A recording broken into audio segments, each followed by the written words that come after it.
Good morning friends, আমি মৌ চলে এসেছি তোমাদের জন্য নতুন একটা ব্লগ নিয়ে। আজ সকাল থেকে ব্লগটা স্টার্ট করছি। সকালে বিয়ে বাড়ি তো কাল হয়ে গেছে রাতে, আর আজ আশীর্বাদের পর্ব শুরু হবে। আশীর্বাদের পর্বের জন্য ননদ বসেই পড়েছে। কাল তো তোমাদের ওকে বিয়ের আগে কেমন লাগছিল ওটা তো দেখাতে পারিনি, একদম ওর বরের সাথে ওকে দেখাচ্ছি। তোমরা বলো ওদেরকে কেমন লাগছে। এবারে সবাই মিলে এখানে বসে গেছে আশীর্বাদ করতে, বাড়ির বড়রা। এই সময় মেয়েদের একটা আলাদা অনুভূতি কাজ করে, সব কিছুতেই কান্না পায়। কারণ ছোট থেকে যে বাড়িটাকে নিজের বলে বড় হলো, আজ সেই বাড়িটাই তার কাছে পর হয়ে যাচ্ছে। আর এটা মনে একটা মেয়েই বুঝতে পারে একটা মেয়ের কষ্ট। খুবই খারাপ লাগে এই সময়টা, কিন্তু কিছু তো করার নেই। সমাজের নিয়ম যেটা হয়ে এসছে সেটা তো সবাইকে মানতে হবে। আমরাও মেনেছি, আজও মানছে, সবাই মানবে। তবে এখানে শীতল জুড়ি হচ্ছিল, একজন আরেকজনকে মিষ্টি খাইয়ে দিচ্ছিল।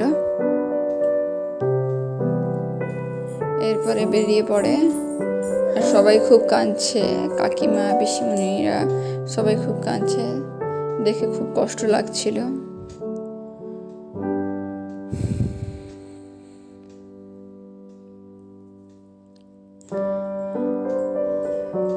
এরপরে কনকাঞ্জলি শুরু হবে। 3 মুঠো চাল দিয়ে নাকি মায়ের সমস্ত ঋণ শোধ হয়ে গেল। এটা কখনো হয়?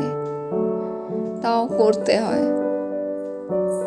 যে ছোট থেকে বড় করলো, 3 মুঠো চালের বিনিময়ে তার সমস্ত ঋণ শোধ হয়ে গেল। এসব খুবই বাজে নিয়ম। আমরা মানতে না চাইলেও সমাজ আমাদের মানতে বাধ্য করে। এরপরও গাড়িতে উঠে গেল। এটা পর হয়ে গেল, আর ওই বাড়িটাই ওর আপন, যেখানে ও যাচ্ছে। গাড়ি ছেড়ে দিয়েছে, আর আমরা গাড়ির পেছন পেছন অনেকটা দূর গেছিলাম।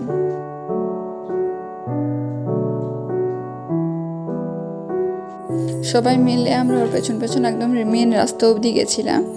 অনেকেই গেছিলো, আমি একা যাইনি। তবে দুষ্টুকে নিয়ে যাইনি, দুষ্টুকে ওর বাবার কাছে রেখে গেছিলাম। আর দুষ্টুর বাবা কাল তো বিয়েতে থাকতে পারেনি, আর ছেলের অসুস্থতার কারণ শুনে একদম ভোর ভোর চলে এসছে। আর ওদের ব্যান্ড পার্টি ওদের একজন ড্যান্সারের মতো নিয়ে এসেছিল। ওটা অ্যাকচুয়ালি ছেলে, কিন্তু এমনভাবে নাচছে, ওটা দেখতেই বেশ হাসি লাগছিল। তারপর খুশিকে এগিয়ে আমরা বাড়ি চলে আসি, আর এসে দেখি দুষ্টুর বাবার সাথে খেলছে। ও ফোন নিয়ে কাকে ফোন করে যাচ্ছে, হ্যালো হ্যালো করছে।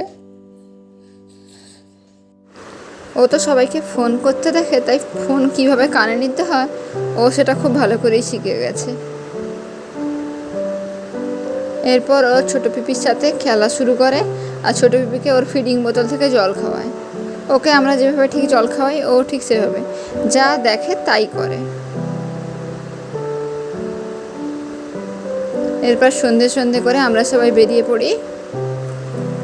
আমরা সবাই গেছি আজকে কন্যা যাত্রী হয়ে, আমার ননদের বিয়ের।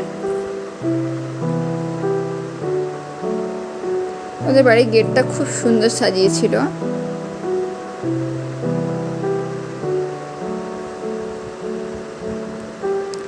দুষ্টুর শরীরটা ভালো নেই, ফার্স্টে ভেবেছিলাম আসবো না, তারপর সবাই বললো যেতে, তাই চলে এসেছি। আর দুষ্টুর বাবা আছে, তাই আর একটু সুবিধাই হবে আমার। এখানে স্টিল ফটোই দিয়েছি, কারণ ভিডিও সেভাবে করা হয়নি। তারপর বাড়ি ফিরেছি রাত 12টা নাগাদ। আবার রাত 2:30 থেকে বেরিয়ে পড়েছি কলকাতা যাওয়ার উদ্দেশ্যে। এখন আমরা এগরা পৌঁছে গেছি। তারপর আর কোনো ভিডিও করিনি, একদম কলকাতা এসেই ভিডিওটা করছি। 9:30টার দিকে কলকাতা পৌঁছে গেছি। আর দুষ্টু এখানে এসে একটু খেলা শুরু করেছে। দুষ্টুর বাবা অফিস বেরিয়ে গেছে। দুষ্টুকে স্নান করিয়ে দিয়েছি, আর স্নান করানোর পর দুষ্টু একা একা খেলছে। আমার আর শরীর টানছে না, ভীষণ ঘুম পাচ্ছে। পরপর 2টো রাত জাগা।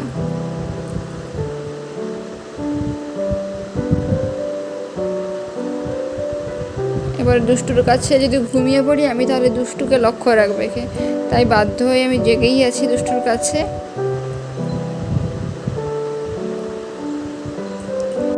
শরীরটা ভীষণ টায়ার্ড লাগছে, তাই বেশি কিছু আর বলছি না। আজকের ব্লগটা এ পর্যন্তই। টাটা।